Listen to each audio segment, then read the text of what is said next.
Welcome to Dead Man Talking. Tonight's show is a extra special Sunday. There's a 3-part series that I'm just going to compile into one long story.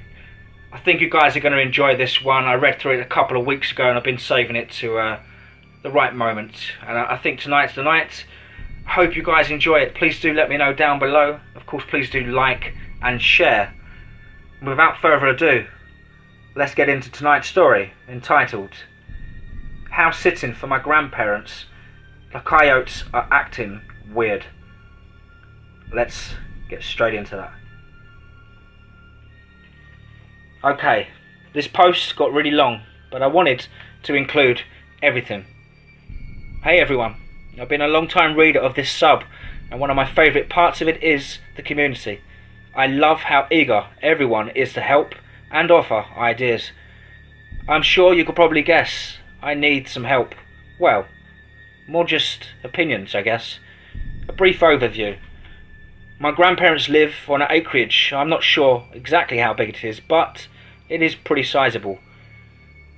They only really pay close attention to a backyard they've fenced off though. The only thing outside of that is a dugout that they rarely use, and some farmland, but they're not that interested in using that either.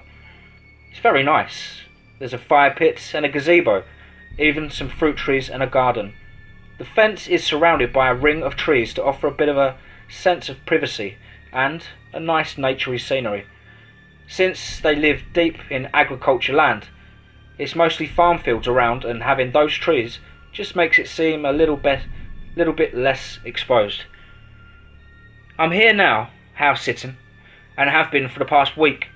They've had to go away for a family emergency on my grandmother's side, out of the province, and have no idea when they'll be back. My brothers have both just started their uni school year, and I'm the only one in the family with a very flexible job, so I volunteered to do it. It's been pretty uneventful, until it was last night, and today. Something to note. Coyotes have always frequented the area around my grandparents' acreage. I've never actually seen one, but every night at roughly the same time we can hear them howling at each other. But to what happened last night. Whenever I'm somewhere alone overnight, I always keep the TV on to have some background noise and some light when I go to bed. I'm 23 and have slept with the night light since my teens. I know. Last night was obviously no different. I was curled up in the living room watching Chopped under a blanket with a brewski and some popcorn. Typical night there, whether or not I'm alone, as I'm screaming at one of the contestants for leaving their ice cream in the machine too long with only 20 seconds to spare. I heard an outpour of coyote howls. Hobbling over, I went towards the living room window with a perfect view of the backyard to see if I could spot any movement. I did this every night since they lived there. No matter that I never saw anything, I've always loved animals and hoped for the best. Plus, my brother swears he saw one once, so I've got to get the upper leg on him. But as usual, nothing. Bloody annoying. Commercial break. I go to the fridge and grab another bottle to nurse while I fall into the Food Network hell. The howls keep going as they usually do, but instead of dissipating, they seem to get more intense. I went back to the window and tried to see if I could spot anything again. And to my surprise, I did. I could see some shadowy movements in the trees around the yard, quick and hard to make out. I sprinted into the adjacent kitchen and shut off all the lights so I could get a better view. I imagined to make out some movement. Nothing solid, but with the howling, I guess they were coyotes. My grandparents don't have any livestock, so I'm assuming they were just on the hunt or exploring. I don't really know what coyotes eat or how they behave, but it was cool to see. It sucked though. As soon as I got back to the window, the movement only remained for a few more seconds before it was all just darkness in the distance again. A bit miffed, but at least I could stretch the story and say I actually saw one, right? That would be fucking half of it. I dozed off somewhere between the entree round and the dessert round of another episode, and woke up to a weird noise. This area is pretty typically windy, so it wasn't unusual to hear random things outside. Plus, those beers metabolized quickly, and I had to make a dart to the bathroom. I took a big swig from a glass of water after and damn near dropped the thing. I could see something in the yard. I turned off the light and crawled over to the window. I really didn't want to scare it away. I was so excited to finally see one. It was about 10 feet away, I'd say. So, it was hard to make out in the darkness, but I didn't risk spooking it by turning on the porch lights. So, I just stared at it. And it stared back. At first, I thought it was staring at the TV screen, which was pretty visible from that window, but after a few minutes of observing it, I could see what it was really staring at. Me. Its eyes were a piercing golden colour, absolutely gorgeous, and fixated on me. I couldn't make out much else besides dark fur. It wasn't moving either. It didn't blink from what I could see. I watched it for about 15 minutes, maybe that or so, before realising it wasn't moving at all. It was huge, fluffy too, and its fur was either dark brown or possibly black. I looked at its torso, of course what I could make out of it, and it wasn't moving either. It was stone cold, like a statue.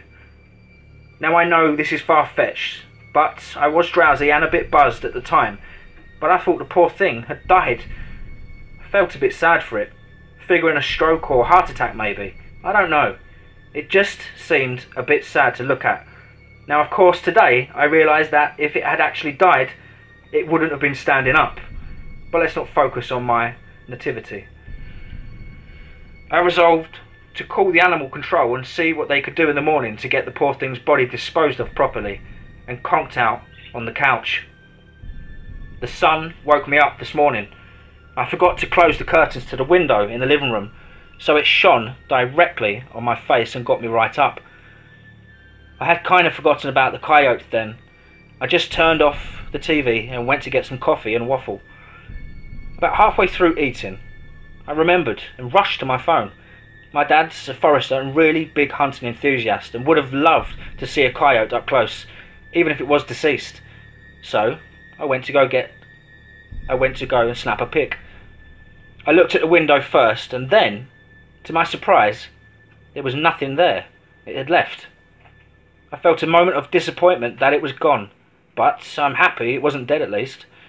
My grandparents wanted me to check on their fruit trees and garden to make sure everything was going smoothly.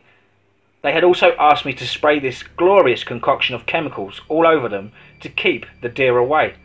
See, my grandparents spray everything. The flowers, garden, fruit trees, lawn, everything. I have some young cousins that live about half an hour out, and my aunt and uncle said they'd stop by sometime to visit me so I could see the kids while I'm here.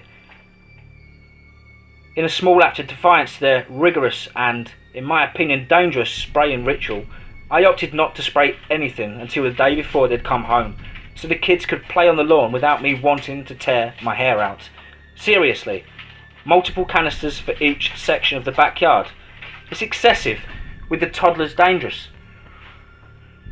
But I'd kill myself if the garden or trees succumbed to anything while they were away, especially with the stress my grandparents have been under.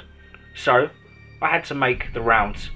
For good measure, I brought along a pellet gun my grandfather kept to scare away any wildlife with me, just in case. I didn't expect to encounter any of the coyotes, but I mean, last night was an anomaly, so I brought it just to be safe. Everything looked fine. just damn fine, thank you very much, without all the chemical sprays. And I didn't encounter any coyotes, though the howls did die down. At least until I tried to go back. The same, or what I can guess is the same, coyote was standing outside the living room window, staring into it. It was completely still, just like it was last night. I have no idea how it got there without me knowing, because the backyard is really open. I actually got a bit scared this time, and I got the gun ready just in case it wanted to make any sudden movements. As soon as I readied the gun, it turned and looked right at me. When I say this thing was huge, I mean it was huge. Sure, most of it's probably fur, but it was pretty big, enough to make me nervous.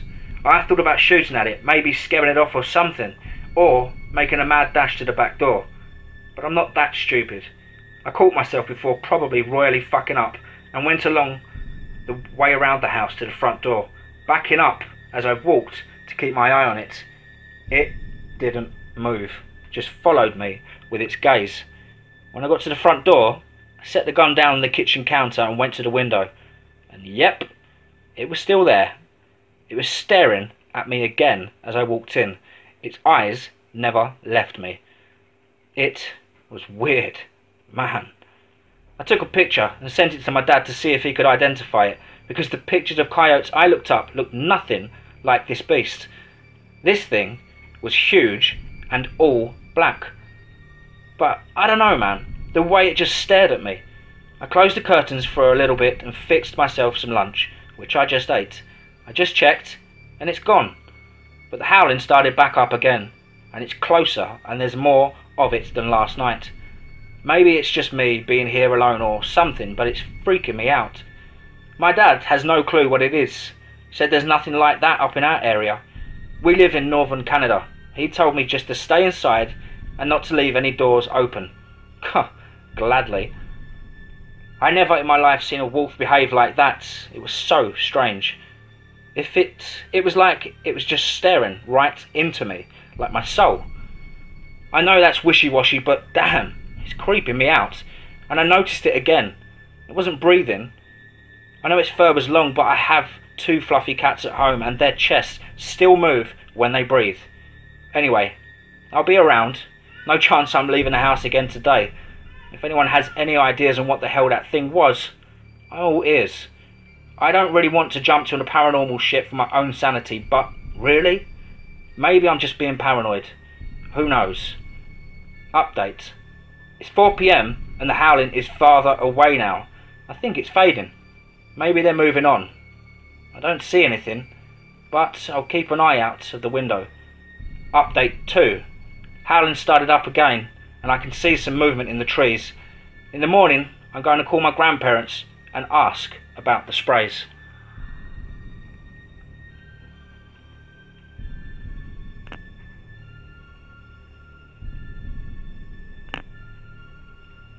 So, a few of you suggested that the chemicals are to keep these wolf beasts away, and that my grandparents are lying about the reason for them using all of their pesticides. I called up my grandparents and tried to be subtle. Just asked if they'd seen any other animals besides deer trying to get in the yard or at their plants. They said no. They've only ever had a problem with deer. I didn't want to push it, so I let them go. They left the phone number of their neighbour, just in case I needed anything when they left. So, I called them up right away. They live pretty close. If it wasn't for the trees, we could probably be able to see their home, so they'd probably know if something was up. It was kind of weird. An older man answered. I'd never met these neighbours before. Grandparents told me it was an older couple. And he was very friendly. He knew I was house sitting and didn't seem bothered at all by my calling. I made some kind of small talk, telling him I was doing alright and that I didn't know when my grandparents were going to be coming home, etc, etc. He was all very friendly, until I asked about the wolves. Then he got really weird. I immediately asked if my grandparents had asked me to spray their yard. And when I said yes, he immediately asked if my grandparents had asked me to spray their yard. And when I said yes, he then asked me if I'd been doing it. I contemplated lying. But honestly, this whole thing is just freaking me out. And with the suggestions some of you guys gave me, I just told him that I hadn't been spraying. He went silent for a good 10 or 15 seconds. He then kind of brushed it off, mock scolded me for not doing as my elders told me to, in a joking way, and said that if I needed anything, they were home all day. I hung up and thought about spraying, ate some lunch, and then the power went out. The weather was pretty normal, so I just thought it was something to do with the rural areas. I don't know, I've never lived rural before, so I have no idea what options there are. But I just decided to wait for a bit. If it had stayed out until today, I would have called my grandparents again and asked them if I could do anything, but I didn't want them to worry. It did go back on in the middle of the night. All the lights turned on and totally woke me up at like 2 AM. Anyway, back to yesterday. About an hour or so after the power went out, someone rang my doorbell, and it was an older woman around my grandparents' age, who I was informed was their neighbour, the wife. She brought me some cookies and said she wanted to check on me. She was really reassuring, told me that the wildlife is all over the area and that they were probably just looking for food. She told me to just stay inside until they appeared to be gone and thanked me for warning them about it. I really hate talking to people, especially people I don't know, but she kept the conversation going, even kind of straining to keep things for us to talk about. She mentioned the power at their house had gone also, and that it happened occasionally out here. She estimated it would take a few hours for the power to come back on. She told me in detail how she made the cookies. She told me about the quilt she was making for her daughter.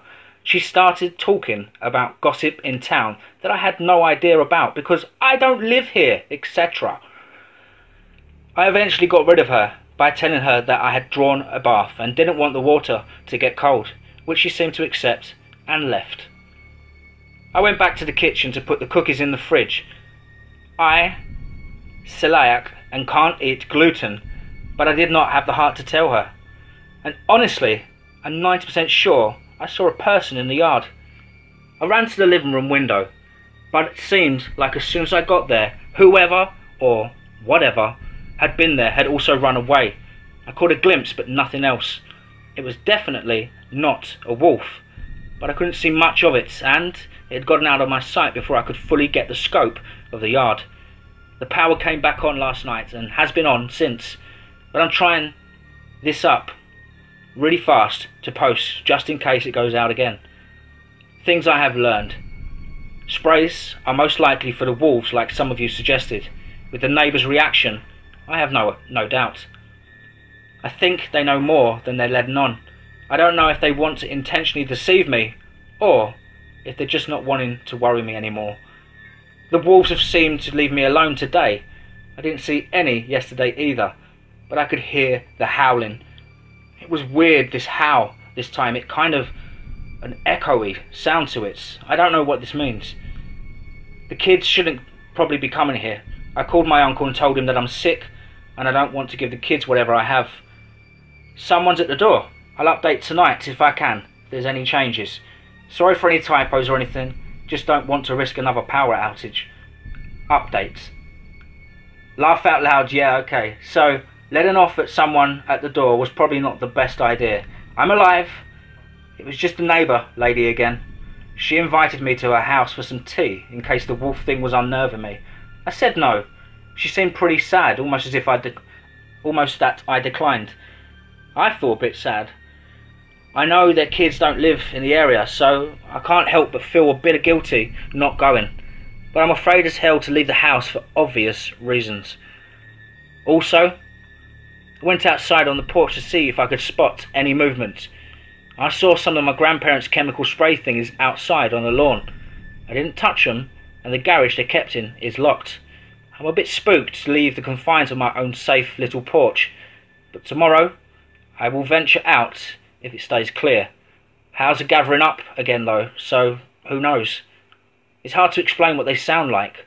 Kind of like a bunch of different voices, all trying to get over each other or something. They don't sound entirely wolfish, but I can't place what's wrong.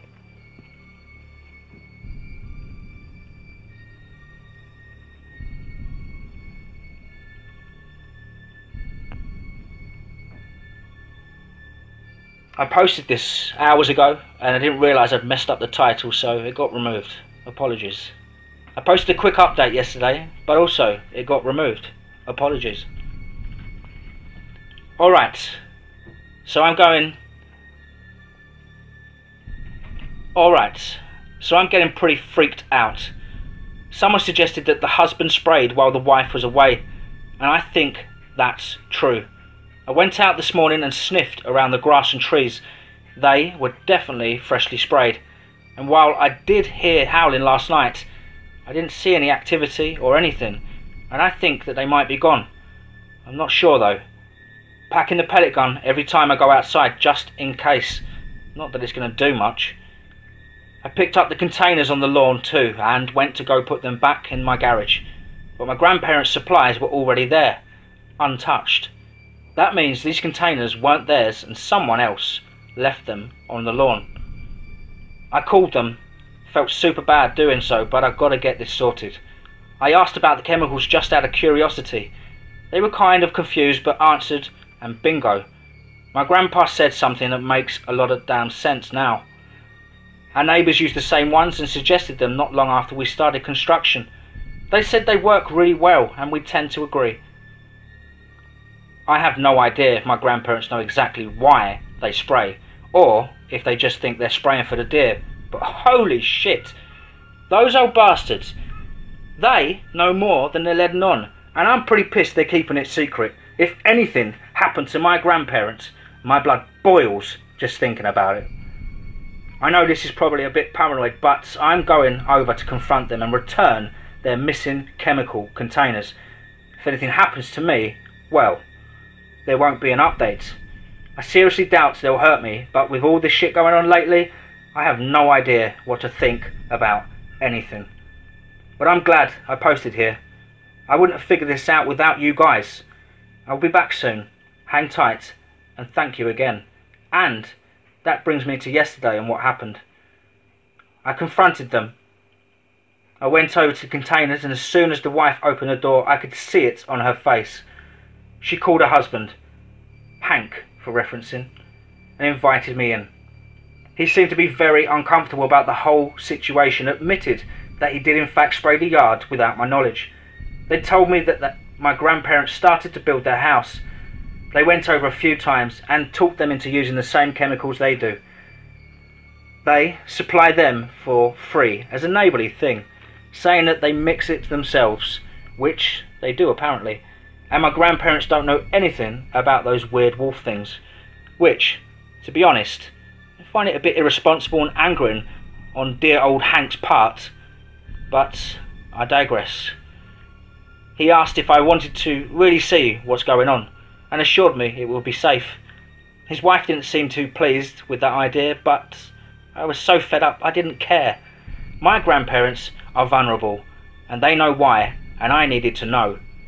But I really, really wish I hadn't gone. He sprayed his truck, just a basic pickup, with that lovely chemical BS until it was dripping, and we hopped in. He was very tight-lipped about it and said it was just better if you saw it firsthand. Whatever. His wife watched us leave with a bitter look on her face, but it was his look of stoicism that really got to me. We drove for about 20 minutes, I think. He drove across his land and other fields off-roading the whole time until we got to a thicket of what appeared to be a pretty sizable forest. We parked. He made sure the doors were locked, him triple-checking that was scary as fuck. What's going on? What on earth is going to open the damn doors? And told me to be quiet and not to move. Then he just started talking. Said it needed to be dark out for this to work. He told me about how him and his wife moved there, and another neighbouring family explained everything to them. They didn't believe it at first, but then they showed him, and he believed.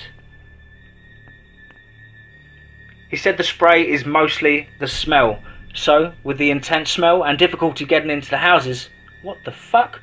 They were left alone if they sprayed consistently. He wouldn't tell me much about the actual beasts themselves.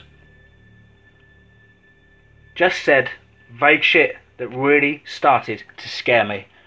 He wasn't very talkative other than that. Now, I pictured myself as the naive lost girl in the first 5 minutes of every single horror movie on multiple occasions as we waited. Finally, it got dark enough. He turned on the headlights, the interior lights, turned up the radio, cracked the window, and honked a few times.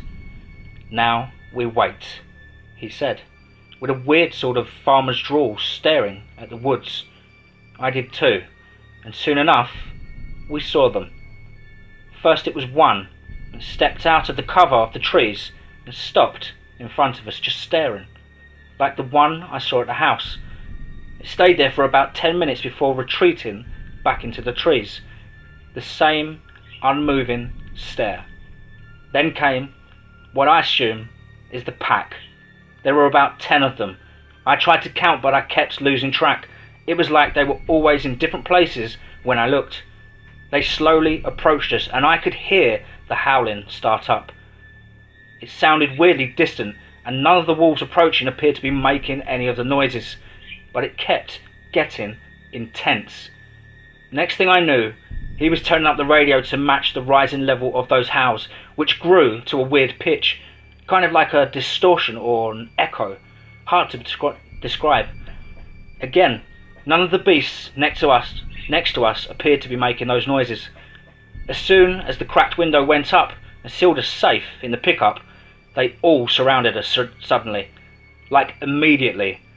First they were cautiously approaching, but in a second they were all around us, each about 2 to 3 feet from the truck, staring.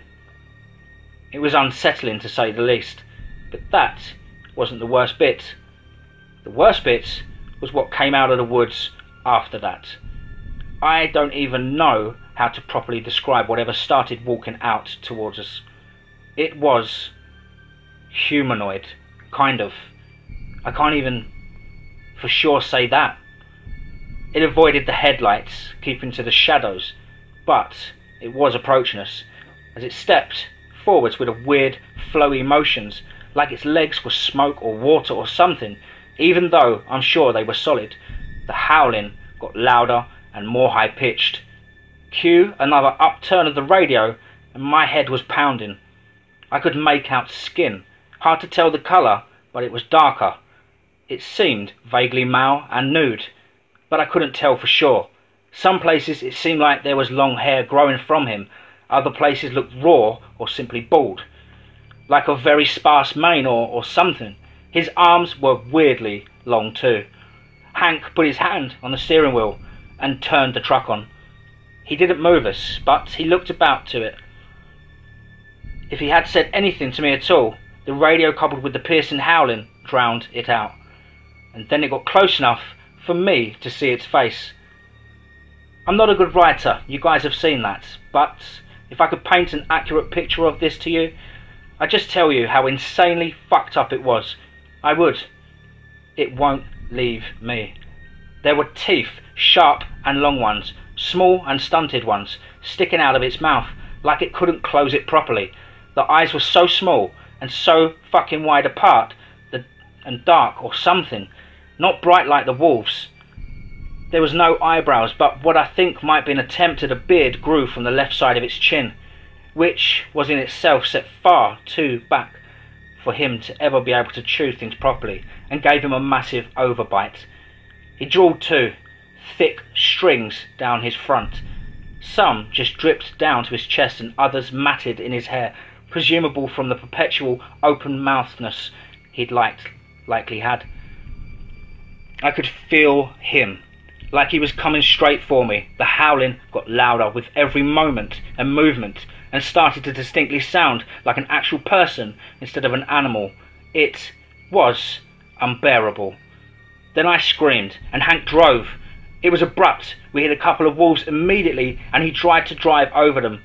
It was bumpy as hell, but the truck managed it. The thing shrieked, I think, and started to run at us. He fell forwards on all fours and started almost leaping over the ground. I noticed his arms were about long enough that his torso was horizontal to the ground when he was bent over, and he kept his face trained on us, or me. An unnatural 90-degree angle that he seemed just fine with. Fuck, he was so fast and so erratic. I've never seen anything like that before. We drove fast back towards the house, and I could see them all trying to keep up behind in the rearview mirror. It was the most horrifying thing I have ever experienced. After about 2 minutes, I heard a familiar noise and realised that my driver man was singing loudly, screaming really, the lyrics to Despacio, which happened to be on the radio. Kind of hilarious because he obviously doesn't speak Spanish, so it was really just him saying sounds. He raised his hand at me a few times, nodding at me. I realised I had covered my ears, and when I lowered my hands, he kept gesturing to the radio, and then to me. I started singing loudly too. I guess that's what he wanted me to do. He turned the radio up a bit more. I thought my eardrums were going to burst. Everything was hitting me at once, and I could feel my eyes watering. And then we finally got home. He'd driven past his house and brought us to my grandparents' home. As soon as he stopped the vehicle, Dad thought he was going to crash into my grandma's beautiful flowers. He shut the radio off. The howling was still unflinchingly loud, but was more slowly dying off. I couldn't see our pursuers anymore, and we appeared to be in the clear. He watched me with concerned eyes for a couple of minutes until I finally spoke, the howls fading to the distant coyote howl I was used to hearing. I can't remember much of what he said or what he said. Can't remember much of what I said or what he said. Something along the lines of, "Screw you, you crazy psycho, we almost died," or something. He walked me inside and got me some water. I cried a lot. I thought I was actually going to die, and I had never experienced anything of such intensity. I remember he offered to stay the night with me, or to take me back to his house if I was scared. I declined, as scared as I was. He assured me the spray would keep me safe, and I believed him. I had no reason not to. My grandparents lived here for years. I didn't sleep though. I kept every light off in the house and snuck into a windowless room in the basement. I pushed the treadmill up against the door and streamed a bunch of movies to try and fail to distract myself. Every noise, every creak struck me right at the core. I went upstairs after I was sure the sun had risen and made sure to draw all the curtains and shades all over the house. Then I called them again. Hank answered this time, halfway through the first ring. I think he was waiting for it. He sounded really solemn. I don't think he meant to scare me so badly, but I understand why he did it. He didn't know why though. He didn't know what that was, where it came from, and why it wants us. He tried to assure my safety and my grandparents by saying it never seemed to go through much trouble to get at anyone. That's why the chemicals were so effective. It was lazy, or just didn't bother, or maybe had easier prey. He said people do go missing in the area. Locals rarely walk this rural place alone because it's so inconveniently out of town and not at all that attractive. But there are transients and vagabonds looking for a convenient free place to crash that sometimes pass by here because of its privacy. Some people think they get lost. Some people doubt they were ever here. Locals don't have to bush parties out here. I learned. Too sketchy. Too many missing kids. He said nothing was confirmed. It was all assumption, but they were pretty educated guesses. I have enough chemical spray to last a few weeks. He promised me that he would keep my grandparents adequately supplied. But I can't stop thinking about that thing. How horrifying it was. How directly it came to me. Even typing out that outwashed anxiety over me. It could have gotten into this house. It could have gotten into the truck. Just because it could. Just because I hadn't bothered to prevent it. And that in itself fucking terrifies me. If you guys want to know more, I can maybe ask Hank. But I won't be posting any more parts. My grandparents called to check in and it looks like they'll be on their way for at least another week or so. Hank's going to stop by tomorrow to show me how to properly spray.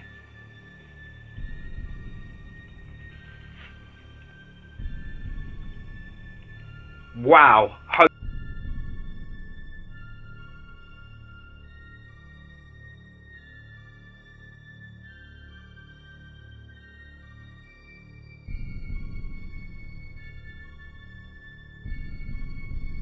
Do we really know what's in the woods? Let's get straight into that.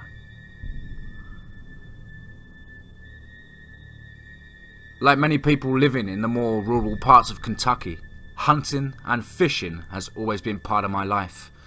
Not in the sense that we had to do it for survival, lest we starve through the winter, but more so just something that my family and I have always enjoyed doing. Usually, there is something serene about sitting in the woods as the sun rises and the light punches through the trees, illuminating the forest around you. Usually. But not always. It was mid-October, about 2 years back, and I had received a phone call from a friend of mine, whom we will call Jake. "Hey man, what's going on?" Jake asked. "It's the week of the opening season, man. So you already know?" I chuffed back. I put Jake on speakerphone so I could continue cleaning Old Faithful, my Winchester Model 94. "I figured as much. You still going down to your grandpa's place?" Haha, I laughed. "Yeah, me and about 50 other people. The old man can't say no when someone asks to hunt." Jake grew quiet for a moment.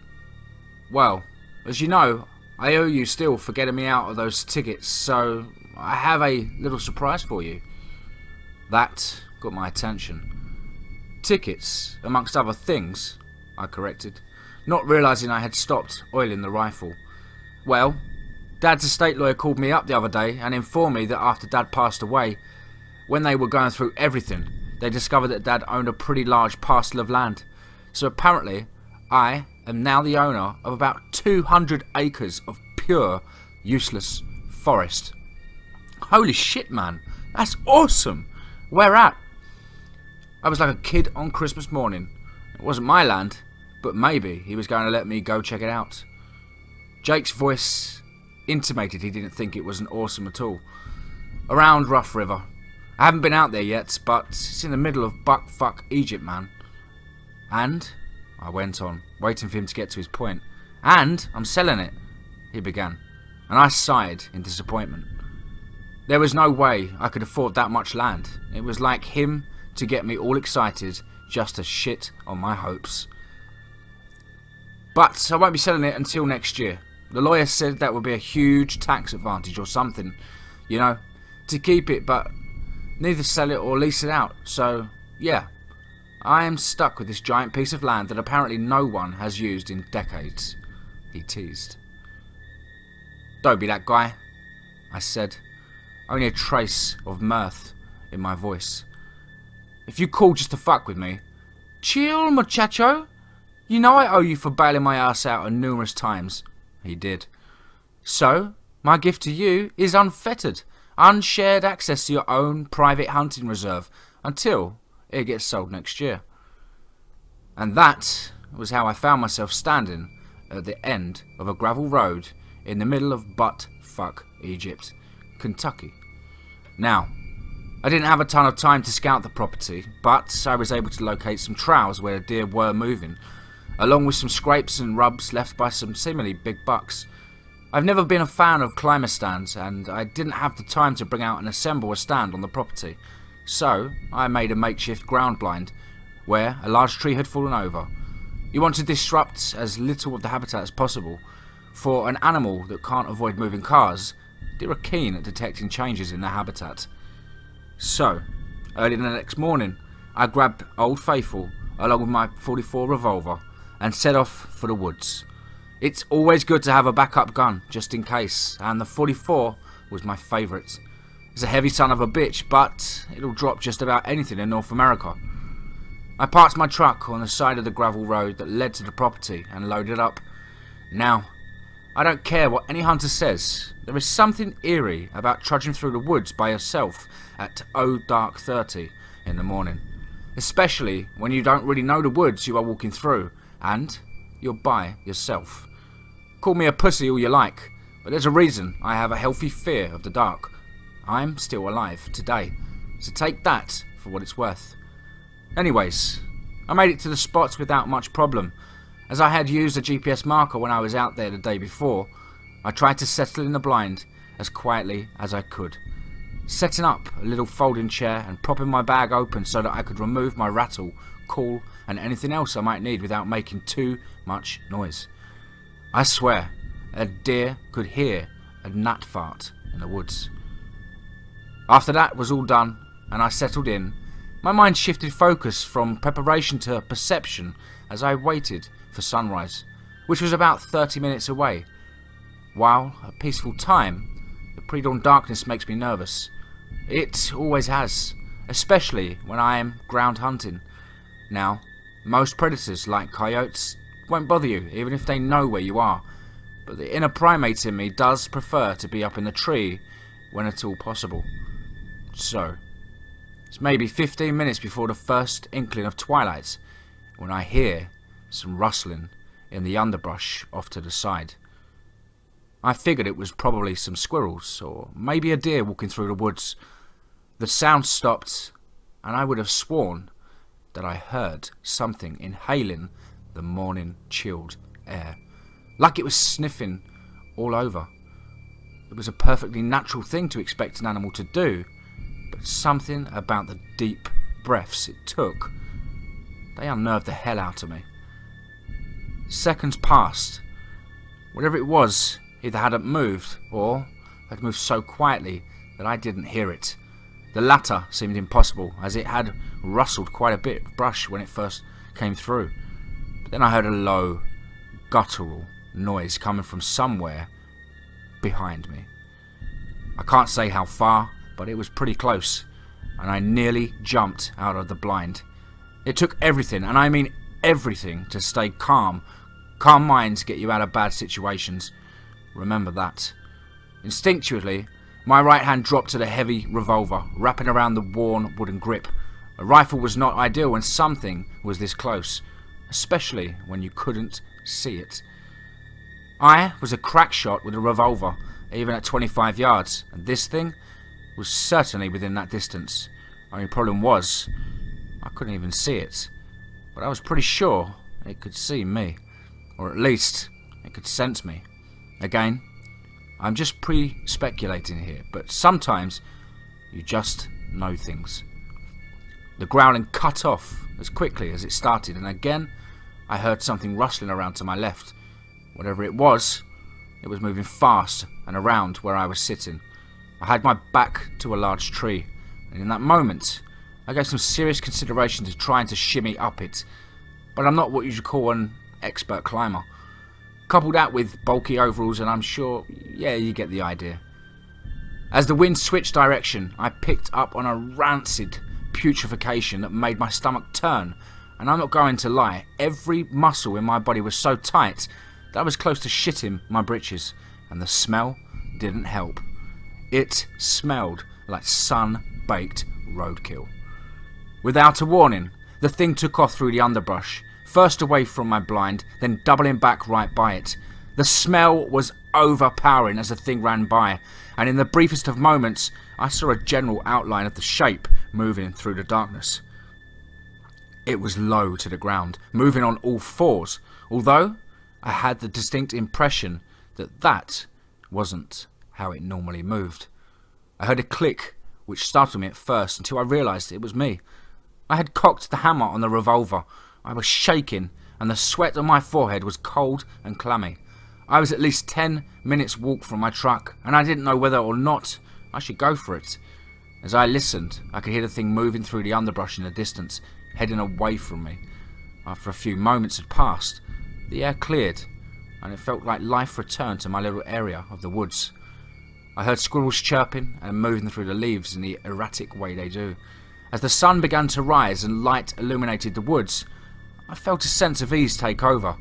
It was probably just a coyote, I tried to convince myself. About 20 minutes after the sun was up and the woods were mostly illuminated, I heard something moving through the woods directly in front of me. I started to get really anxious until I realised that it was a buck, and a nice one by the looks of it. He was at least a few years old, and his antlers reflected his age. I thought I counted at least 10 points, but you never know when there is a hidden drop line or something. I slowly moved Old Faithful into place and took aim. Two things about me. First, I prefer iron sights to scopes. Always have, although I'm not sure why. Nothing wrong with a scope, and I own several rifles with them. Second, I never take a shot unless I'm sure where I'm going to hit. In basic training, they call me Kentucky Windage on range days. I can shoot pretty damn well, but when it comes to bringing down an animal, I'm going to make a damn sure it's a good kill shot. I owe them that. The winging them shit, that's for fucking arseholes and wannabes. So, I waited as the buck moved closer, taking aim on the kill zone. Suddenly, he stopped moving, dead in his tracks. It struck me as odd, but when you have the opportunity for a side profile kill shit, and it's clean, you take it. I let out my breath, paused, and squeezed the trigger like I had been trained to do, and that is when everything went to shit. There was a blur of movement where the buck was as something erupted from the brush. The buck was upwind, so it must not have smelled the damn thing. As this was happening, I was already in the process of squeezing the trigger. The 30-30 bucked as a report echoed in the woods. What followed was the most god-awful sound I have ever heard in my life. It was a scream of pain, rage and hatred all wrapped up into one. The buck briefly struggled with something large, matted in dark brown fur and standing on its hind legs. It had to have been 7 or 8 feet tall standing up. I didn't get a look at its face, and I didn't want to. The shot surprised the attacker, and somehow the buck got loose. I saw the flash of whitetail from the buck as it darted deeper into the woods in full sprint. I slammed the lever on the rifle forward, ejecting the shell, and loaded a new one in its place. The sound of me doing this catalyzed this thing into action. I thought it was sure going to come and kill me, no questions asked. But instead, it started to lope into the woods, keeping low to the ground and snarling the whole way. For some reason, I fired once again in its directions to insensitize it to keep going. I didn't necessarily want to kill it, but I wanted to instill in it a healthy fear of me. Trust me, hindsight is 20/20. It stopped dead in its tracks. That's when it turned around. I only remember two things about it. Deep set eyes that studied me intently and a mouth full of teeth. Now, I know what you're probably thinking. Holy fuck, he saw a werewolf. But I don't think that was it. I don't think it was a Sasquatch either. Hell, I don't even know what it is. Maybe it was one or the other, or the putrid offspring of both. Regardless, I chambered another round and took aim. In that moment, I felt that there was an understanding between myself and this thing. I wasn't going to shoot it again, and it wasn't going to rip me to shreds. I lowered the rifle and it disappeared off into the woods. I waited a few moments to make sure it was gone, and then I packed up and got the hell out of Dodge as fast as I could. I think I made it back to the truck in about 5 minutes, panting the whole way. I opened the back door and just threw everything inside the back cab, except for the revolver. Ha! That stayed in my hand. I hopped in the driver's seat and fired the engine up, tearing ass out of there. I was maybe 5 minutes away, finally on a paved road, when I pulled over. I knew I needed to get everything packed up and put away. The rifle had a round chambered, and one bad jostle could knock the firing pin loose, and that was all I needed. The gun going off in my truck with a bullet travelling God knows where. I was about to get out the truck when I happened to glance into the passenger seat and saw it. A tiny metallic object just resting on a pair of my pants that I'd thrown on the passenger seat when changing earlier. I leaned over and grabbed the thing, quickly realising exactly what it was. It was a bullet without a casing, coated in sticky, but not yet dried, blood with some strands of matted fur. My stomach dropped, and I dropped it. My hands were shaking so bad. That was also when I noticed that the shirt that had been sitting on the passenger seat was gone. Deep down, I knew exactly why. This wasn't over. Hi everyone, sorry it has taken me so long to write the next instalment, but things have been, well, interesting around here lately. But that's a story for another day. Let's get back to why you're here. So, after taking off like a bat out of hell and reaching a place where I felt safe, I made 2 calls. The first was to Jake. I needed to warn him so that neither he nor anyone else would go out to those woods. I wasn't sure exactly what to say. It's not exactly a standard script for, "Hi, yeah, I think I saw a monster in your woods. Stay out." Well, there wasn't a script where I could say that and sound sane. Anyways, fortunately, Jake didn't answer, so I left him a voicemail asking him to give me a call later and not to let anyone out there until he talks to me. My second call was to Anna. It goes without saying that Anna's not her actual name. Anna and I were old college friends and many years ago occasional lovers. She worked for Fish and Wildlife as a conservation officer near the region that I was hunting in. I knew, with it being opening weekend of deer season, that she would be swamped, but to my surprise, she said she could meet me for a latte breakfast at a nearby dinner. After we exchanged pleasantries and ordered, Anna stared at me for a few moments, studying my face. I could tell that she saw something that bothered her. "James, what's going on?" As you know, my name probably isn't James. "I don't even know where to begin," I said, trying to figure out where to start. "Well, the beginning's usually a good place," she mused, which made me smile despite my nerves. The coffee cup shook as I went to take a drink, and the flick of her gaze told me she saw that too. Anna was incredibly observant, and she always has been. "I need you to promise me that you won't write me off as crazy." "Hell, better yet, scratch that. Tell me I'm crazy and take me down to the state hospital so they can pump me full of Thorazine or something. Because I'm telling you, Anna, either I'm losing it or something really..." My voice started to break, and I paused, breathing heavily. Now, I'm not a crier, and I can probably count on one hand how many times I have truly cried in my life. But it took everything this big lug had in him to stop from losing it. Seeing something like what I saw is visceral and terrifying. It never leaves you. Ever. I still see it when I close my eyes. Anna reached across the table and took my hand. I gathered my nerves and proceeded to recount everything from this morning. From the time I walked into the woods that morning until calling her. To her credit, she listened to all without interruption. "Okay, so let's go back to what you saw, James. Describe that for me again like we had when we took mammalogy," she said, taking out her notepad. "Well, it altered between bipedal and quadrupedal. Its fur was dark brown and matted, eyes were deep set, and..." I shuddered. "Intelligent.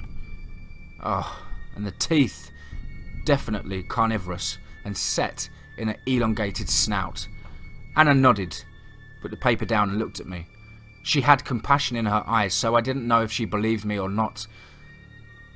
"If I had to venture a guess, Jim, I think you may have seen a brown bear."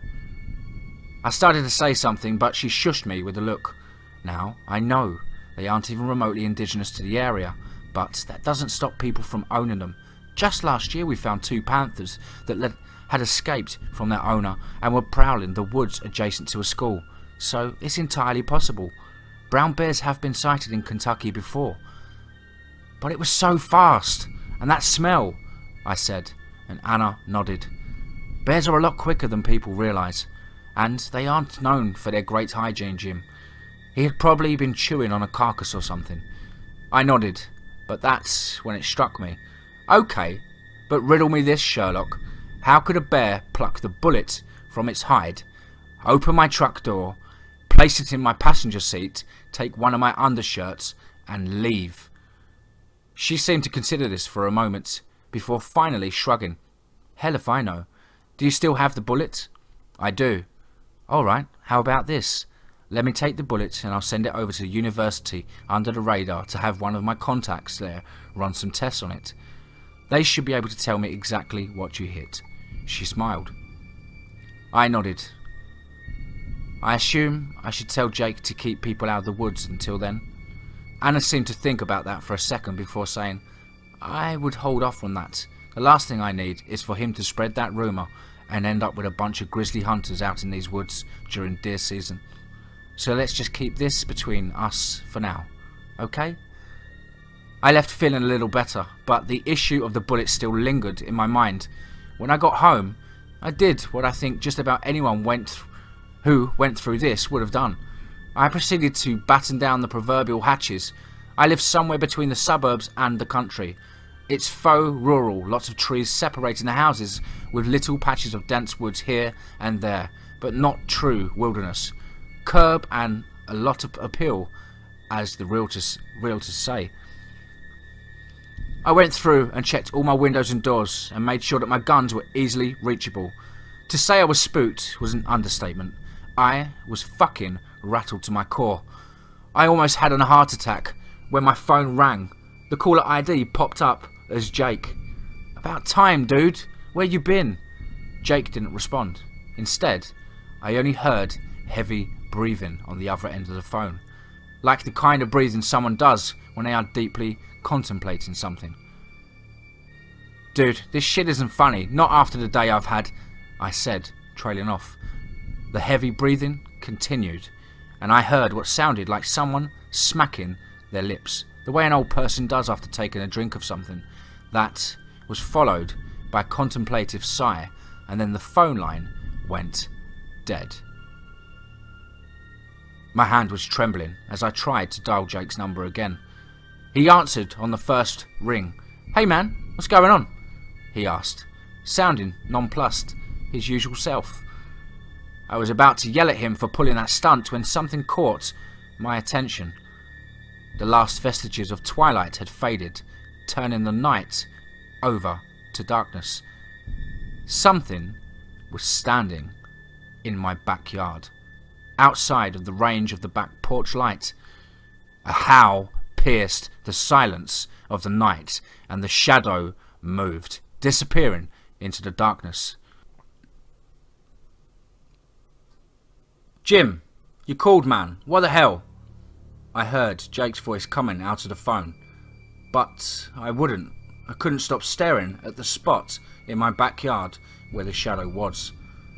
Maybe if the rest of the day hadn't happened, I could have just written off that this was just a figment of my imagination or something. But deep down, in my gut, I knew what it was. Just as you assuredly do. Alright, arsehole, I'm out, he said. Wait, I managed to squeak out.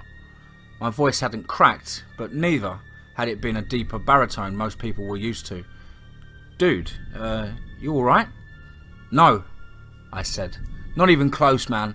You think you could come over for a minute? Jake hesitated. Tonight's not a good night, man. Rain check? Sure. Before I go, what was that voicemail about? It was pretty fucking cryptic, man. Stay out the woods? I already told you no one else was hunting there. Did something happen? My mind raced, trying to come up with something, anything. I had to put down a coyote that turned out to be rabid. Someone from over at Fish and Game confirmed, and they said we should keep everyone out for a bit, just in case the whole pack was rabid. Ha ha ha, Jake laughed. Does Fish and Game have a name that rhymes with banana? I chuffed. Yeah, it's not even about that man. But he had already gone into full-blown hysterics at this point. Jake had been my wingman back then, so he knew Anna pretty well. Once he was done, he went on. Alright, dude, I promise No one else is going to be out there, myself included. Oh, thanks, man. So, what was that last call about? With the heavy breathing and shit? That was eerie as hell. What are you talking about? I only just called you now. My stomach sank. What the hell was going on? My caller ID had clearly been from Jake. I had a sudden idea. Check your outgoing call log. Maybe someone's hacked your number or something. Whatever, man, he said dismissively. And hacked? Who the hell says hacked anymore? The 90s called, he started to say, but stopped. That's strange, I heard him say distantly. The way it sounds when someone has the phone a couple of feet away from their mouth. A million thoughts rushed through my mind in that moment. Jake, what's going on? Jake! Well, I guess I did call you a few minutes ago, but that's impossible. I was in the shower.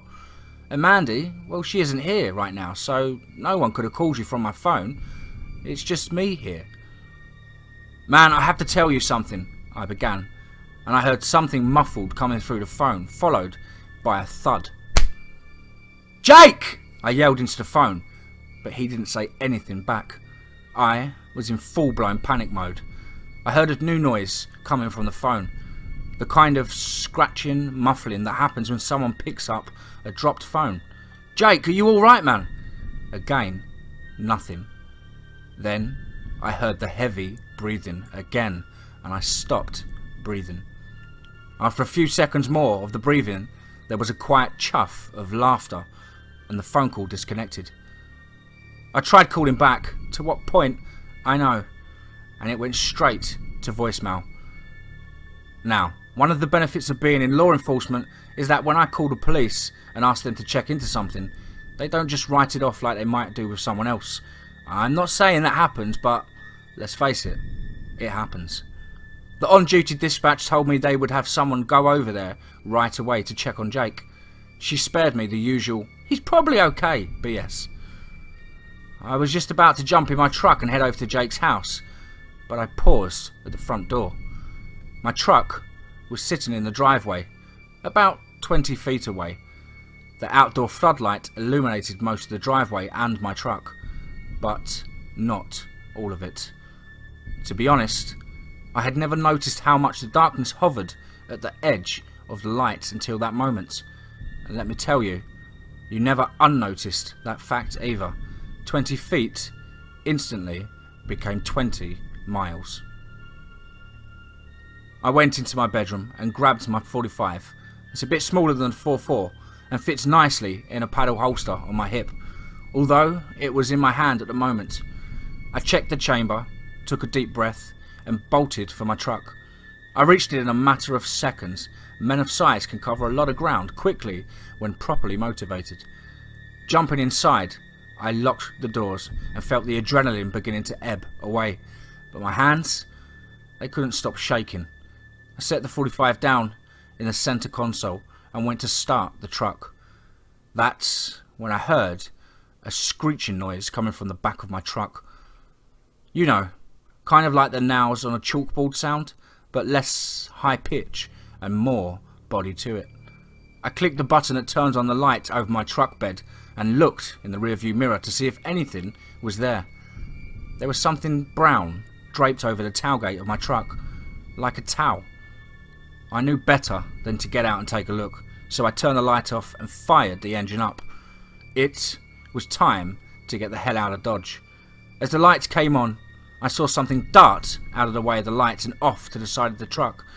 I didn't get a chance to really see it, but I didn't have to wait long to find out what the hell it was. Thud!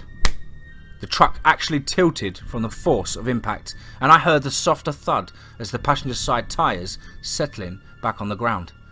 Keep in mind, I drive a 3/4 ton truck with a curb weight of around 6,000 pounds. Physics guys and gals could probably tell you the force required to do that, but I just quantify it as a metric fuck ton. It was enough to scare me some more, which was a feat since I was already scared shitless. I put the truck in drive and slammed down on the accelerator. I remember thinking that I was going to need new tyres at this rate. It's funny, really, the thoughts that you have when you're in a crisis, being hunted by something indescribable, and there I was, thinking about tyres. The truck lurched forward, almost like something was holding it back, but then it released and took off. I drove for about 5 miles until I pulled into a well-lit Walmart parking lot. I hopped out the truck and walked around to the side, examining the unrealistically large dent in the frame of my passenger door. It was like a damn moose had run into it. I have seen cars dented up by deer, and this was definitely something larger than that. But I already knew it wasn't a moose, or a deer, or anything like that. No, I wasn't going to be that fortunate. It was then that I noticed the brown thing was still hanging draped on my tailgate. My blood chilled. As if I didn't already know what it was. Only after I grabbed the shirt did I notice the claw marks in the tailgate. 4 of them, each several inches apart and deep. I mean, really deep. Whatever this thing was, it not only had the means, but the intelligence and drive to hunt me down. In less than a day, it had found exactly where I lived. I was fucked. At the time, I didn't realise that what was happening to Jake was connected to all of this. But I was going to figure all of that out real soon.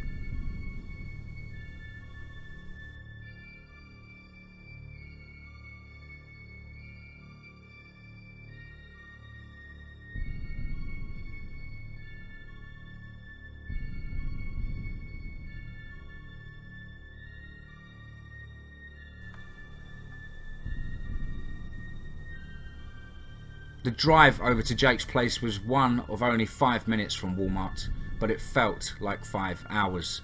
My mind raced, trying to process what was happening.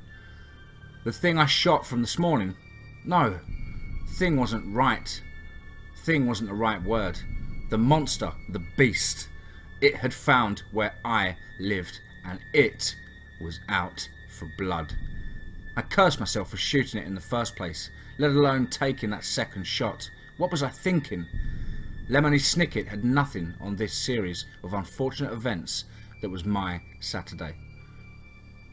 When I arrived at Jake's place, there was already a squad car parked in his driveway. Good. It was running, but the emergency lights weren't on. No one was in the car, and the front door was about halfway ajar. That was good. Jake must have let them in. But, in the back of my mind, I wondered why they wouldn't have shut the door behind them as they went inside. As I approached the door, it was eerily quiet, both inside and out. I didn't see any lights on inside the house or hear any voices. I rested my hand on my sidearm, careful not to walk in with it drawn, as that might spook an officer into shooting first and asking questions later. A waft of coppery aroma hit me as soon as I walked through the door. If you've ever field dressed an animal, you know the smell I'm talking about. Your skeerer just has a particular odour to it. I turned on the flashlight on my phone and the light cascaded over the body of a male officer laying on the floor. The abdomen had been ripped open and pieces of him lay scattered across the floor and furniture. Pools of blood had started to collect around the body. I began to take a step back towards the door, but a whoosh, click sound stopped me dead in my tracks. Someone, or something, had shut the door behind me. My hand gripped the pistol tightly, and as I started to draw it, a voice, low and raspy, emanated from the darkness behind me.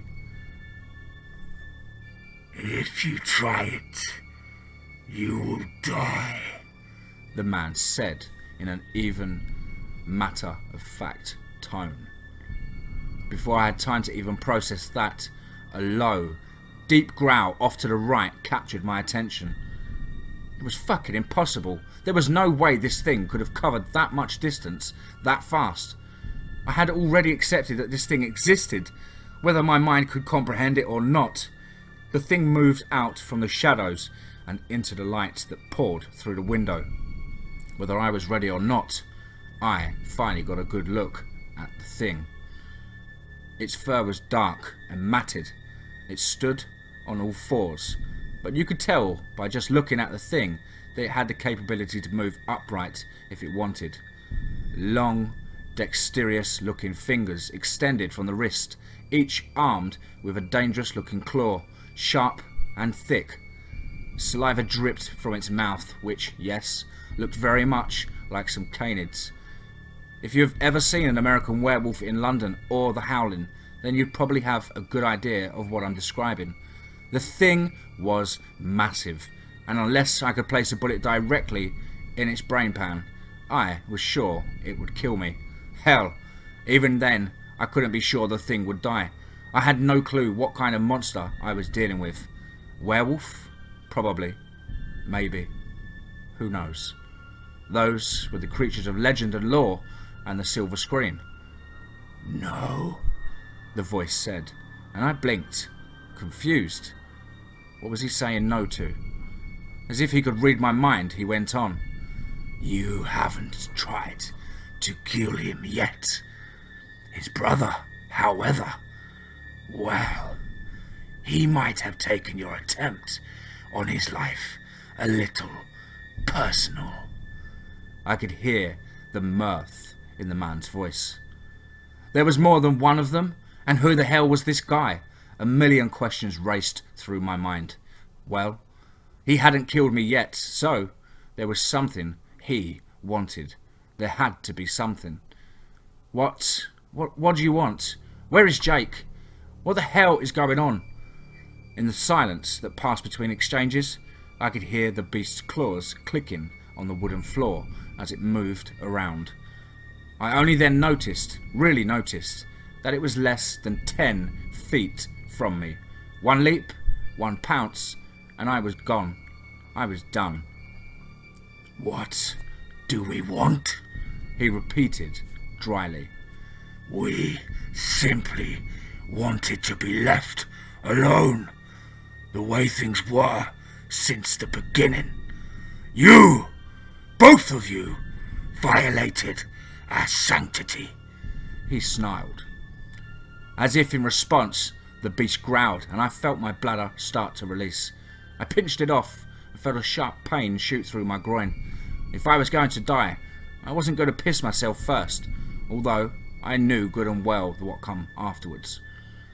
I snuck a glance over my left shoulder and saw Jake, tied to a chair and gagged. His eyes were open and moving around. Good. At least he was still alive. I tried craning my neck around to look behind me, but the snarling that came from my right stopped me. Apparently, it didn't want me to turn around. I could comply with that. So, what happens now? My quivering voice asked. Well, Jim, before you called the police, Jake here was going to do just like his father before him and act as our caretaker of our little reserve. But now... As he paused, I glanced down at the body of the dead officer. Now that we have this problem to deal with, I'm not sure what we're going to do. Such a mess, the man tisked. How do you know? I started to ask, but a siren in the distance silenced all of us. Even the beast perked his ears up and snarled, shifting his gaze to me and then to the person standing behind me. I swear, if time ever stood still, it was in that moment. Deep down, in the primitive recesses of my mind, the old part of the brain, I knew what was going to happen. The imminent arrival for more police meant that Jake and I had both become expendable. As if I wasn't already. My hand had never left my side, so it was within easy reach of the pistol. The paddle holster didn't have a strap holding the gun in, so it was going to come out to how quick I could draw, aim and fire. That wasn't something anyone practiced, ever. Well, maybe if you're an Old West reenactor or something. In that moment, I felt, for a moment, like Raylan Givens. I let out what could have been very well been my last breath and set my arm into motion. Closing my fingers around the pistol grip, the beast turned his head and looked at me. Starting in my shoulder, I began the pulling motion to bring the pistol free from my holster. One slip, one catch on anything, the grip, the holster, my shirt, and it was game over. The creature's muscles tensed as it began in its forward movement. It had apparently relaxed its posture at some point, and that extra half a second mistake was so valuable to my efforts. The barrel cleared the holster and crested 45 degrees as my thumb worked the safety. The creature had already crossed half of the distance. Fuck, that thing was fast. But then again, its brother that I had met that morning was incredibly fast as well. No surprise there. I lined up the sight with the creature's head as best I could. Working to my advantage was that the thing's head was massive, so that increased the service area for a successful shot. However, if its skull was as thick as a grizzly's, then anything other than a perfect shot could deflect away. Hell, even a perfect shot could deflect, unless I could punch one right through its eye, that is. I adjusted my aim slightly down and squeezed the trigger 3 times in succession. Crack, crack, crack! The report from the gun was deafening and my ears immediately began to ring. The force of the impact as something impossibly heavy crashed into me took my breath away. I was thrown to the floor and found myself pinned under its massive weight. I was on the verge of nothingness, and it took everything I had to stay conscious. As I opened my eyes, I saw stars, which slowly faded. I looked up and into the eyes of something that will haunt me until the day that I die.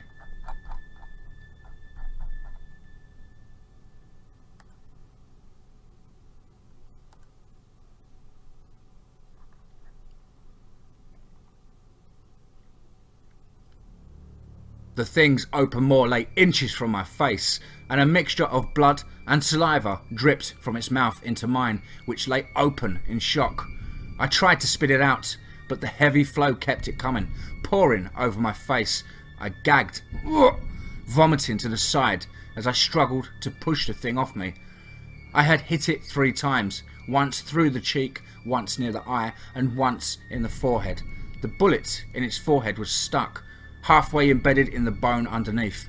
My guess that a direct hit might not kill it appeared to be correct. Thick as a grizzly's skull. I felt what I thought was the monster's body move, and a panic set in.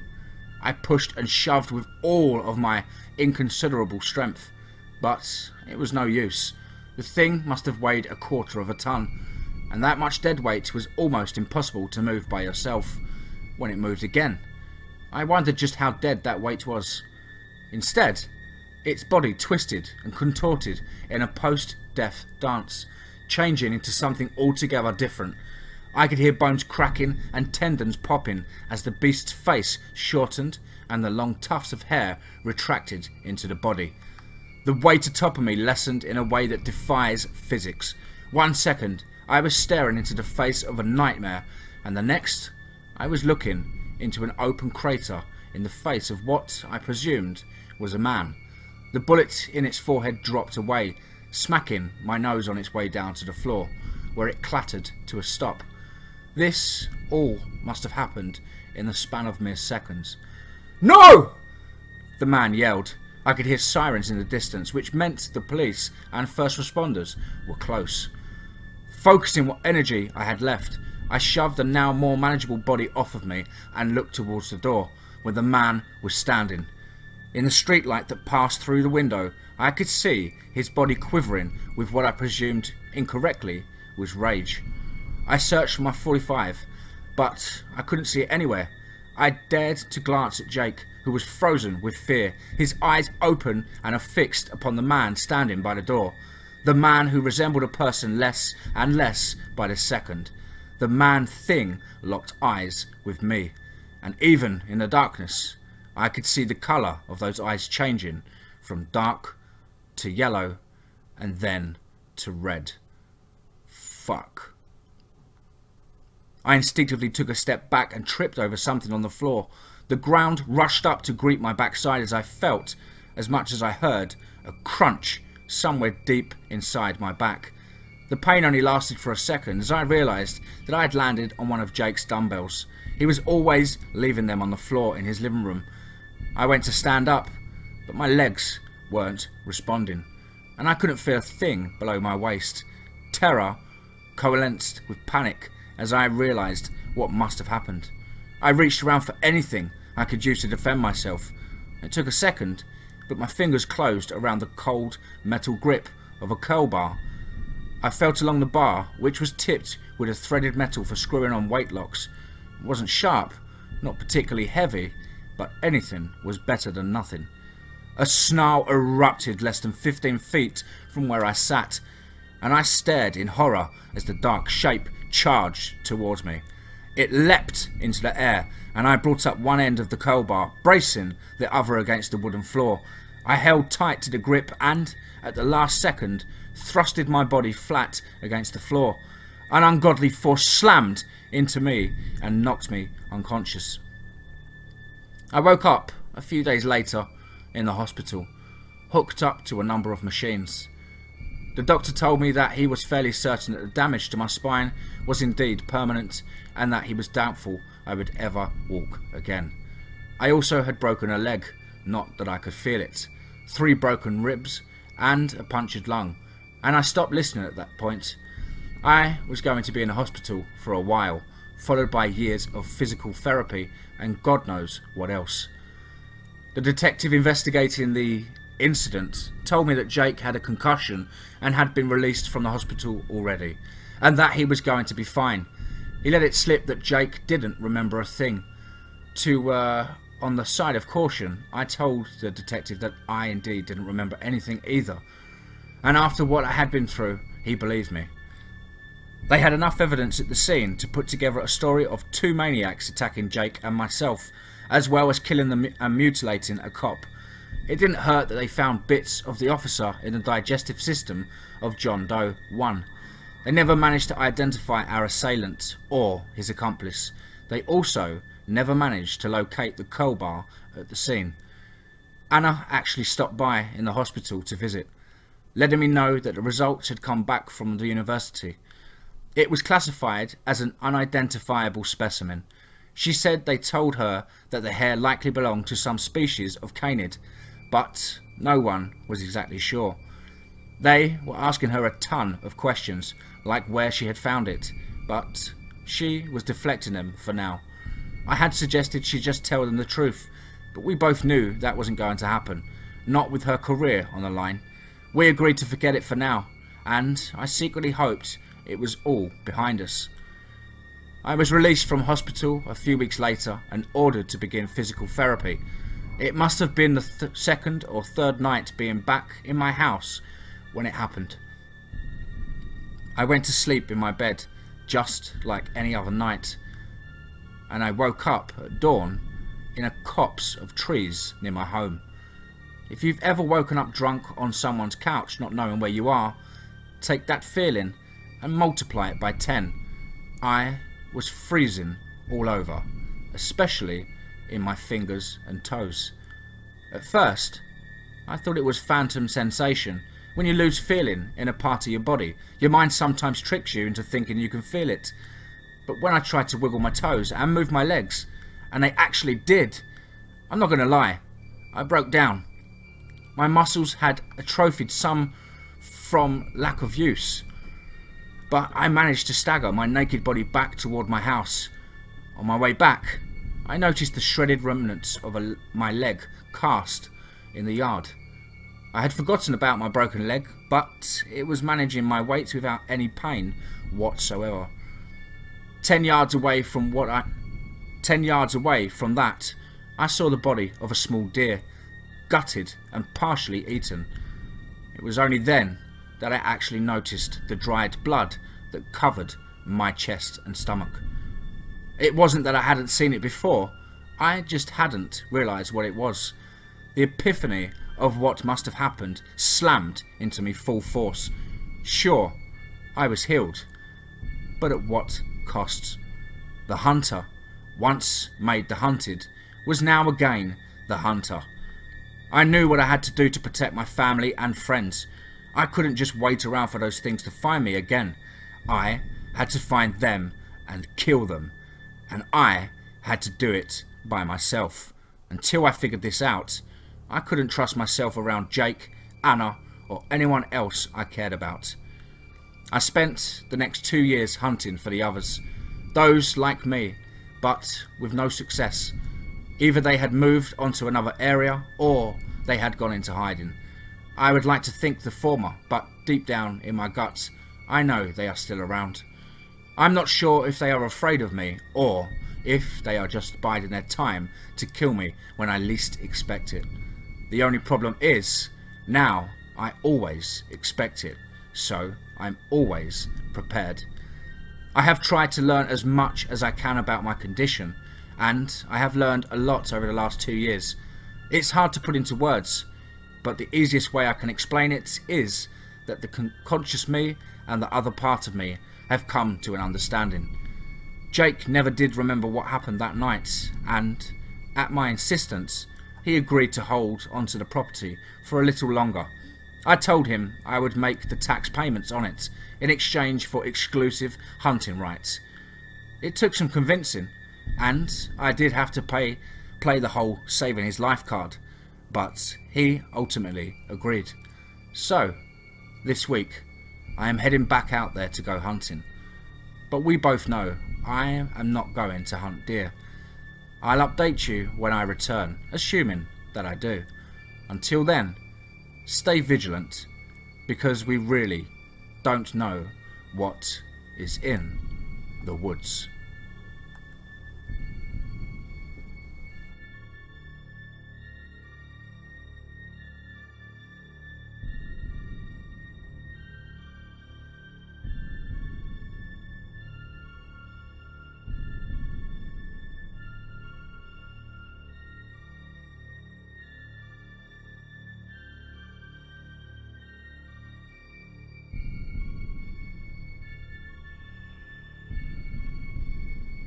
Welcome to Dead Man Talking. Tonight's show is a great example of when things need clearing up. Who does that job?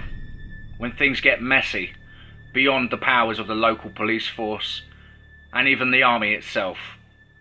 A specialist crew has to be called in to take care of things. I think you guys are going to enjoy this story. I hope you do. Of course, please do let me know down below in the comments. Of course, please do like and share. Without further ado, let's get into tonight's story, entitled Pack Mentality. Let's get straight into that.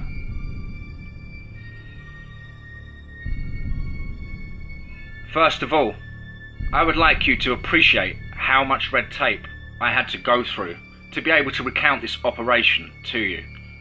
It took an awful long time and a breach, the culprit of which is still unknown, for the higher-ups to accept the part of the public knowing about us, that it wouldn't topple civilization as we know it.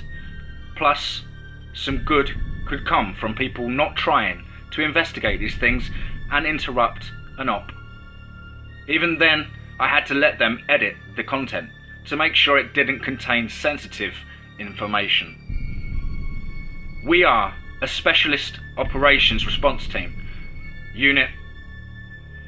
We responded to threats that the public believe are myths. There are multiple teams like us on every continent, as well as a few that operate in international waters. There are, of course, other ancient orders and newer organizations that are also dedicated to stomping out the supernatural, but we're the professionals. I have been authorized to share one story from each of the regions we work in. As I am with one of the North American teams, there will be a story from the United States, Canada, and Mexico. The focus of this first encounter is a werewolf hunt in the States. Now, before I continue, you must understand werewolves and how we deal with them. First of all, werewolf means man-wolf. Its older variant, lycanthrope, means wolf-man. This is important because many people attribute things to werewolves that they don't have. If a human or a wolf doesn't have it, a werewolf won't either. For example, werewolves don't have night vision like NVGs provide. Instead, during the transformation, they gain a tapetum lucidum in each eye. This is a reflective receptor that allows them to have better night vision by letting them receive the same light twice. This is what makes certain animals' eyes glow in the dark, of course, including, you guessed it, wolves. Werewolves gain more muscle mass during the transition as well, as making them extremely tall. Usually they stand at 7 or 9 feet tall. Large claws, much sharper than normal wolves, as they haven't been dulled by constant contact with the ground. A normal wolf can run 35 miles per hour at the fastest. With the higher muscle mass and longer form, werewolves can get to around 55. Obviously, they don't always travel this fast, as if they ran into a tree going at 60, they'd break their neck. But in the open, they fly at you like a freight train. There are two ways to become a lycanthrope. Either you receive a non-fatal bite, or you are a child of a werewolf. The usual image that comes to mind when you hear werewolf is a single large wolfman with the full moon at its back. The problem with that image is that for the most part, werewolves are usually in a pack. There are of course lone wolves. These we usually leave to other hunters or orders, but we always have an eye on them. In the event we need to eliminate a lone wolf, we don't go hunting in the woods while the werewolf is still in a strong state. Instead, we watch. We use our quad drone equipped with night vision and thermals to follow it until the end of the night. Once the creature transforms back into human form, an operative is inserted nearby. For the most part, the people are in a confused state and will start to stumble home. The operative deployed is always our least threatening member, currently me, as this will set off less red flags if the operative is spotted. The next step is getting behind the person with a clear line of sight and using our P-22.6s to put a single round through the back of the head. Quick and efficient, that is how we operate. There are of course some people who find this method disgusting because they feel we are just killing a person. But really, it's no different than hunting them in their enhanced form, just easier. In the event of a pack, we suit up. No time to rely on any single hunter, because they'll just be torn to shreds, especially if they are expecting a single werewolf, not 6. We gear up with assault rifles and carbines loaded with silver bullets and extra mags. Our sidearms are loaded with silver hollow point rounds in the event we need to use them up close for maximum damage. It was one of these hunts that brought us to the Rocky Mountain National Park. It was dark in the back of the van. No one had spoken hours as we all sat, lost in thought. The ride was anything but comfortable. The long transportation van wasn't suited for these small mountain roads.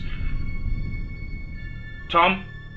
I turned to face Captain as I heard my call sign. Yes, sir, I asked. Go over the briefing again. The boss always liked to hear our intel twice, partially to make sure that he remembered it all so he could formulate any alterations to our plan, and partially in case a member of the team was distracted during our regular briefing. As you all know, we are here to eliminate a pack of werewolves slaughtering hikers as well as residents of a nearby town. Be warned, this is not a normal hunt. These werewolves didn't link up through the normal means like instincts. They were gathered here, and they know what they are. I started. Mountain put his hand up. Who gathered them here? I didn't think any wolves remembered anything after changing back. I mentally sighed. Mountain, obviously, was among those who were distracted. The pack's male alpha. He is part of a very rare breed of werewolf who keeps some of his human intelligence after the change as well as keeping his memory of anything he does while changed. This trait occurs in extremely cunning humans, so we have to be extra careful here. He has been gathering all werewolves he can find in human form and getting them to join his camp. They're set up in tents with very few other items so that they can move forward from place to place quickly, which is why we can't attack when they're human. It's a total of 6 wolves, the alpha male, the alpha female, a massive black werewolf, and 4 other run-of-the-mill wolves. They believe that they are superior to humans and kill any that they contact, whether in werewolf form or human. We insert at Lake Redacted and make our way to Mount Redacted, I explained. Soon the van came to a halt and we opened the sliding door. The unit quickly exited the vehicle and formed up around the boss. We switched to our infrared laser sights and undetectable by the werewolves and put on our NVGs. Everyone had to carry a rig and ceramic plates to protect from tooth and claw. As our unit moved towards the hunting grounds, the forest surrounded us. It was deathly quiet. More quiet than a forest should be. Not a single cricket chirping.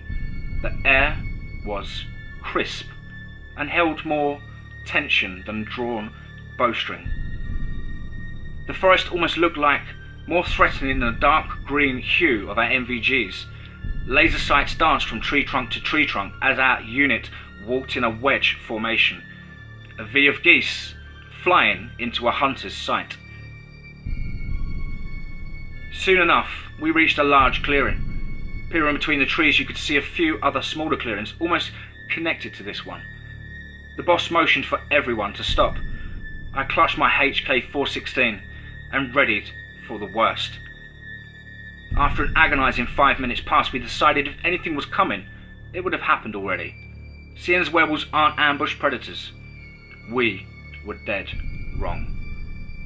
As we came to the middle of the clearing, 4 of our operatives called out reflective eyes at the same time. 4 eyes glowed in the full moon, one from each of the smaller clearings that surrounded the one that we were in. Our escape cut off by 2 more in the front, a massive black werewolf about 10 feet tall and a smaller one about 7. Even though the black one bore the scars of many fights, I felt much more uneasy about the small one. There was a light in it. You could see, even through the NVGs, that scent chills down your spine. A glimmer of humanity. That's when I realized what trouble we were in. Remember when I said that in the open a werewolf can get close to 60 miles per hour? We had been outmaneuvered and our job was about to get hard.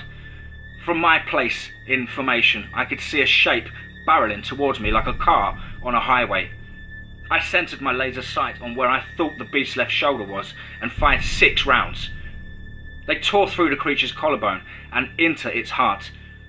It was dead the second the silver went through its organs. The problem with this was I had a huge corpse hurtling towards the unit. "Out of the way!" I yelled into my comms. I stepped out the way just in time to narrowly avoid the bag of meat that would have flattened me. I watched it continue as time seemed to slow and I took on a few things at the same time. First to get out of the way, Razor had dove to the ground just in time to save himself from another werewolf jumping at him. It descended as he unloaded his mag into its midsection.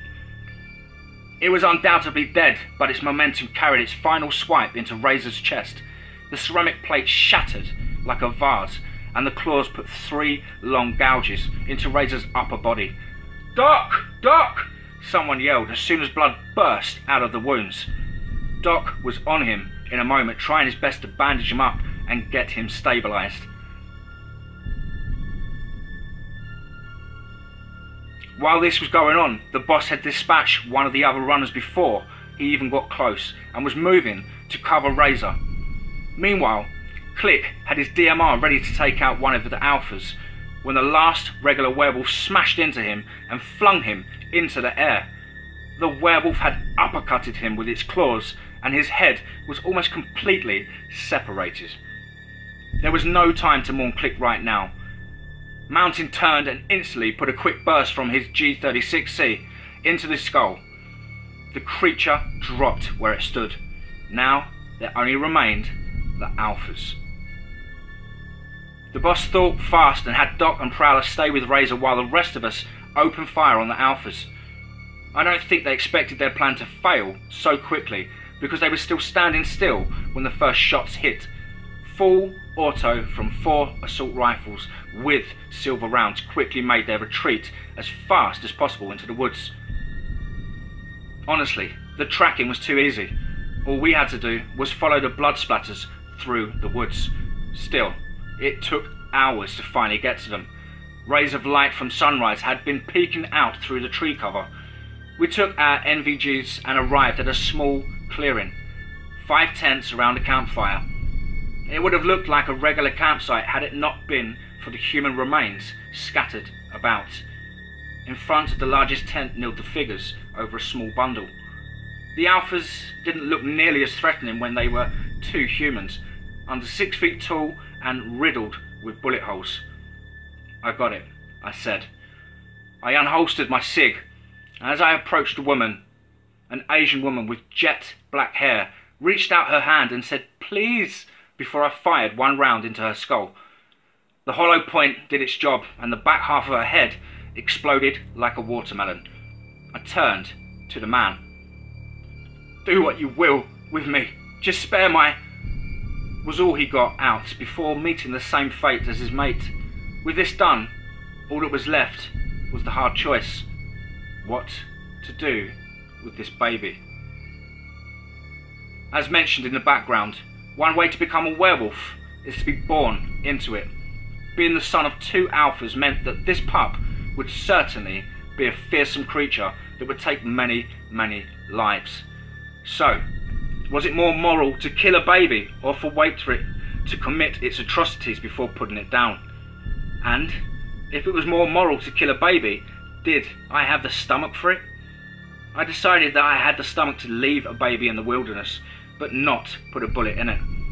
There was always a chance that a passing hiker would stumble upon the remains of a camp with a baby lying in its parents' blood and rescue it. Seeing as we had injured and dead, HQ thought it was reasonable to exfile us by chopper. Razor survived his injuries but was not able to continue working in the unit, and Click was given a proper burial with full honours. The story was that he was an army ranger that lost his life in Afghanistan. I would have felt worse about the lie if it didn't come with a big government check every month for his family. Now, all we had to do was recruit 2 more operatives before our next assignment. I hope you all enjoyed the recount of how we operate with werewolves and the inherent dangers of the job. Next, I will be describing our op in Canada while working with the North American diver team, one of the other units I mentioned earlier. We track down and fight an Aklat. Feel free to ask any questions about this mission, others, or the unit itself. I will provide what I'm authorised to.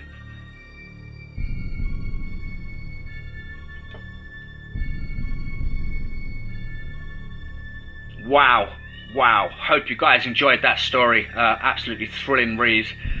Please do, of course, let me know down below in the comments. Please do like and share. And of course, guys, if you haven't subscribed to DMT, please hit that subscribe button. Your support is really, really welcomed, and I really do appreciate it. Big thank you to everyone that's subscribed and liked and shared in the last week. I've seen that there's been a huge boost in likes and shares. Thank you for that, guys. Have a lovely weekend. And remember, as ever, be safe, not sorry.